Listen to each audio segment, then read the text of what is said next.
Hey guys, welcome back. It is video 2 in my beta week series, or betta, I suppose, or beta, however you say it. No judgment.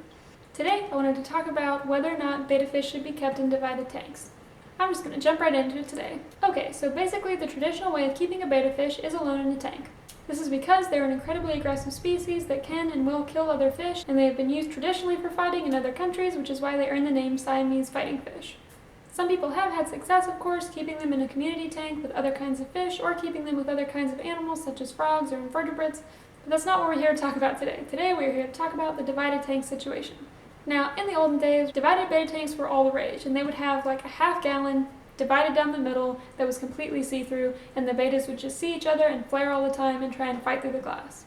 In situations like that, I think the answer is absolutely not. Bettas should not be kept in those kind of divided tanks. However, I think there are many situations in which a divided tank can be good for bettas. So what are the things to consider when deciding whether or not a divided tank is going to work for you? The main thing, of course, is going to be the size of the tank. As I talked about in my previous video, betta fish are not made to live in those teeny tiny cups like a lot of people try and sell them at the pet store. Bettas need a certain amount of gallons for their tank, otherwise they're not going to have good water quality, you're not going to be able to heat the water or filter the water, as I talked about last video also. They definitely deserve to be in a heated, filtered tank no matter what their setup looks like. Now again, if possible, the tank I'm going to keep at my house where I have no tank restrictions and I can have whatever I want is I'm going to have it divided 10 gallons so that each of my bettas can have 5 gallons of water. For me, this is the minimum I like to keep if possible because I think it gives them good swimming room on top of being able to have good water quality.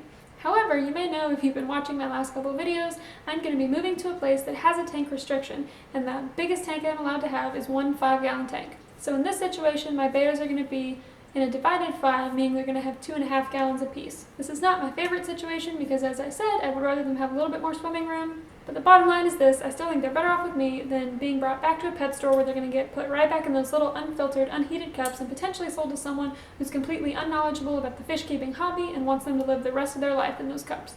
So the next big thing to consider when looking at a divided tank is the quality of the divider. But trust me, not all dividers are created equal, and I've bought a lot of bad dividers in my time.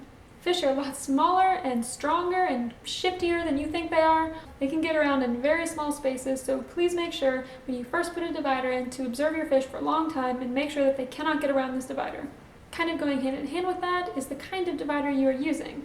Now some fish, like my koi plakat betta mushu, are really calm and they're fine. They can be put in a tank with a divider that has holes in it so that they can see the other fish.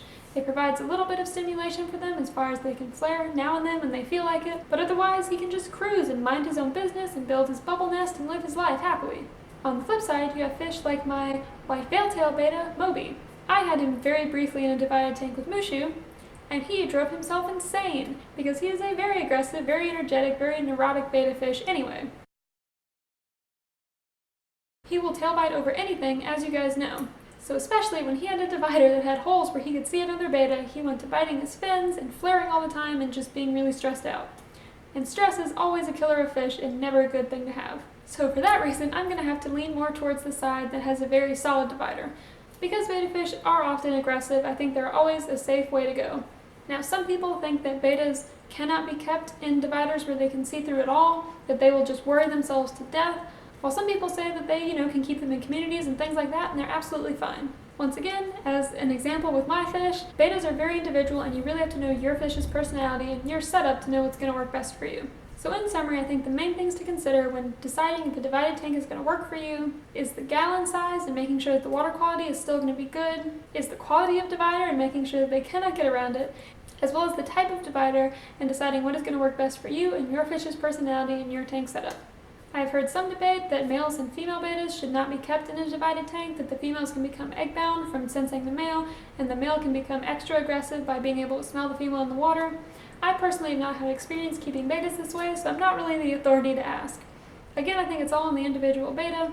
I'm sure some can handle it and some just can't, and that's kind of on you as a fish keeper to know, which sounds kind of like a cop-out answer, but honestly, there's just not really a whole lot of way around that. If you're in a situation like mine, where once the tank is divided, the gallon goes down to something like 2.5 gallons, I don't really recommend that you put other animals in there with the bettas, such as like shrimp or things like that, because again, it is really hard when you have limited swimming space to get away from each other, and so for that reason, I'm going to have my bettas alone in there. I'm sure something like a snail potentially could be fine. If you do any tank mates, always do your research because that is a very complicated, totally different topic. I'm still going to have live plants, of course, because I think those are important for bettas. Another reason divided tanks can be difficult is you have to be sure that your filter is not too strong, because remember that a lot of bettas are not the strongest swimmers, and they can't be, in a very small space with a filter going directly down on them, or they may have trouble getting around. And the same thing, if you have a very solid divider and the heater is on one side, make sure that it is not heating one side too much and not the other side enough. Always have thermometers on both sides so that you can make sure that both are getting the appropriate amount of heat. Sometimes if you have a very solid divider that really keeps any water flow from passing from one side to the other, you may have to treat it like 2 tanks and have 2 heaters and 2 filters that are smaller instead of 1 bigger heater and filter for the entire divided tank. I think that pretty much covers it today. I'm so glad you guys decided to join me today, and I hope that you enjoyed that video. I definitely enjoyed seeing all of you, all my wonderful friends. I'm looking forward to the rest of this Beta Week series, so please subscribe to the channel if you want to see that, and comment down below to let me know what kind of beta setups you have and any advice that you have for other people. Please remember to be respectful, because I know a lot of people love beta fish so much that they get really impassioned and they can come across really rude and judgmental. So please remember to be tolerant, and remember that a lot of people have kept beta successfully in a lot of different ways. Please like the video while you're down there, maybe even hit that notification bell so that you can know when I upload.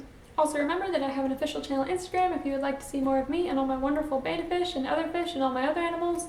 And I will see you guys next time. Bye!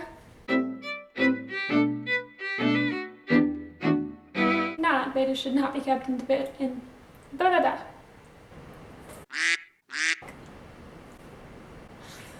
Ugh. My memory card died, and when I turned the camera back on, the entire rest of that video was out of focus. Perfect. I will talk about this a little... Why am I moving my mouse so weird? As well as the type of divider, as well as the type of the divider, as well as the type of the divider. Why am I saying that?